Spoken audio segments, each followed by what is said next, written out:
Ryu Hayabusa returns with Ninja Gaiden 2 Black, remastered in Unreal Engine 5. Let's see what's changed and if it's a play or a pass.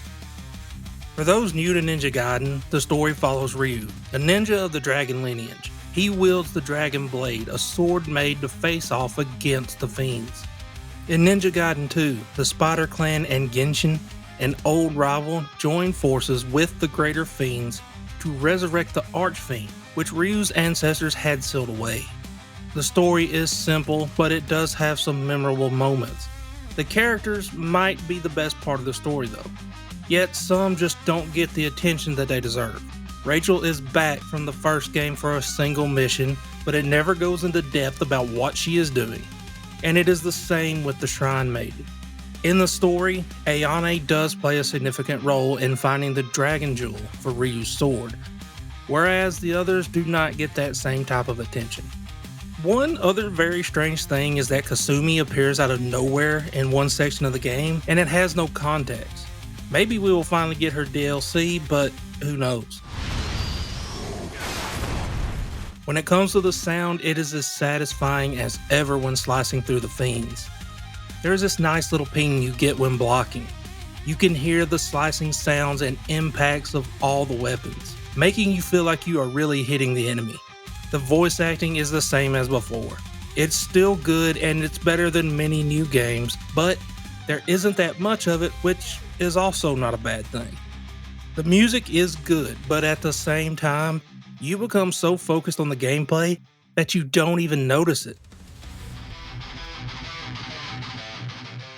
The graphics have underwent some pretty big changes from the original release, and I can finally say that we have a game using Unreal Engine 5 on consoles that both runs good and looks good. The main reason, in my opinion, is that the game is better designed than modern games. It has a structure and real level design to it.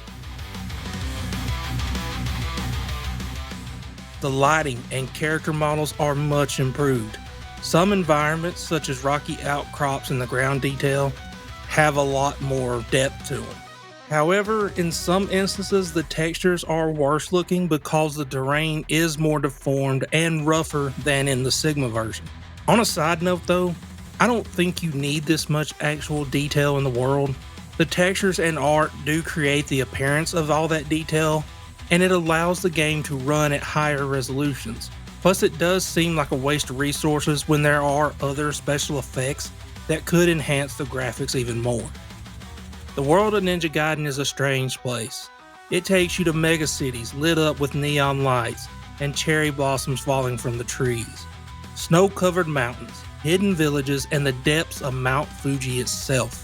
The locations are beautiful even though they are filled with the darkness of the fiends at every corner. There is Venice that is being terrorized by a clan of werewolf-like creatures. New York is in the heavy downpour of a mega storm brought on by one of the Great Fiends, while the Great Fiend of Fire is leading an assault on Russia. The game looks great from top to bottom, and the ladies of Ninja Gaiden 2, well, I think it's just best if I show you.